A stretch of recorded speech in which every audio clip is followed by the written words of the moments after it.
नमस्कार, माझे नाव कुमारी खुशी जयवंत वाजे, इयत्ता तिसरी.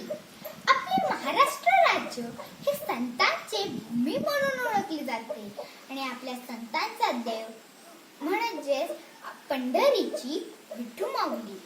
आज मी विठ्ठलाचा एक अभंग म्हणणार आहे. विठ्ठलाची मूर्ती